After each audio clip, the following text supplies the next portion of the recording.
Good morning, viewers, and welcome to today's report. It's great to see you after a short break, and I'm sorry for my absence. If there is one news which has been dominating the political discourse in this country, it is the electoral bonds verdict of the Supreme Court. Yes, viewers, it was last month that the Honorable Supreme Court of India had declared the electoral bond scheme of the central government as unconstitutional and ordered the central government-owned State Bank of India to declare the details of the electoral bonds. Before we get into the details, viewers, we must know as to what exactly was this electoral bond scheme which has now come under a lot of scanner and doubt.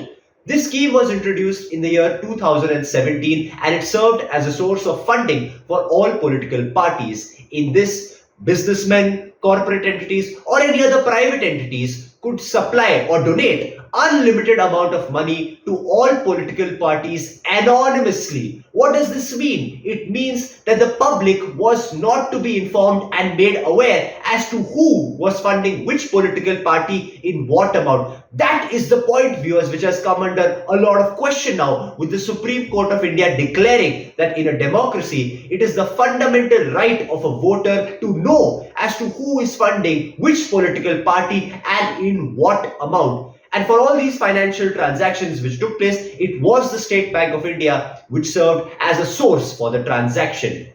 Now, viewers, according to the data, it was the BJP which received 57% donations from these electoral bonds, while the Congress party had received only 10%. This was between the year 2018 to 2022. So clearly the BJP has been the biggest beneficiary of this scheme. According to the latest details now, the State Bank of India has released the details of the electoral bonds to the Election Commission of India after being ordered to and also wrapped by the Supreme Court of India on the same. This means that now the details are there with the Election Commission of India, which show who were the donors, as in who were the political entities funding which political party and in what amount. The details for that will be declared on the Election Commission of India's website tomorrow, that is on the 15th of March at 5 p.m. We will only have to wait and see, viewers, what happens and whose name comes up in all those details. In a few moments from now, I will want to look at what are the political takeaways and political implications which this verdict and the politics around it could have, especially as we head into election season. And also, I will express my personal opinion on this issue as well. Thank you.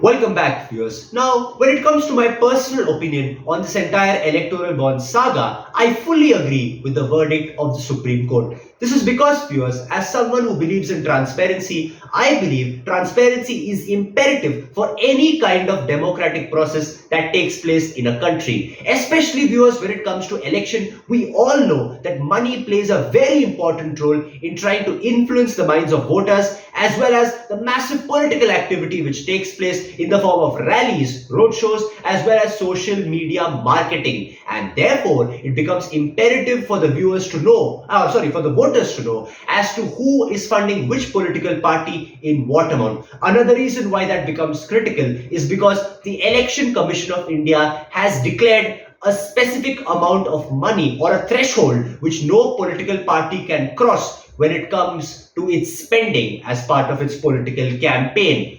And with the use of electoral bonds, therefore, it becomes extremely difficult to know as to what amount of money was actually spent by a political party throughout the election campaign. One very important reason also, viewers, is to understand whether there is some kind of quid pro quo which exists between political parties and the various entities who are funding the electoral bonds to them. And does that lead to some form of legalized corruption taking place in our system? The only thing to be seen now, which will be very interesting also, is whether the full details of the electoral bonds will actually be out tomorrow in the public domain, and what implications could that have, especially going into the 2024 Lok Sabha elections. Will the opposition therefore be able to make the issue of corruption an effective narrative in this election, or will the NDA government led by Prime Minister Modi be able to maintain its corruption-free image in front of the voters? All I can say, viewers, it'll be very interesting to see that, and I will be there to report on all of that for you. I can only say now that it feels great today, viewers, to be back with you, and I will be with you very regularly now, especially as we head into election season. Thank you.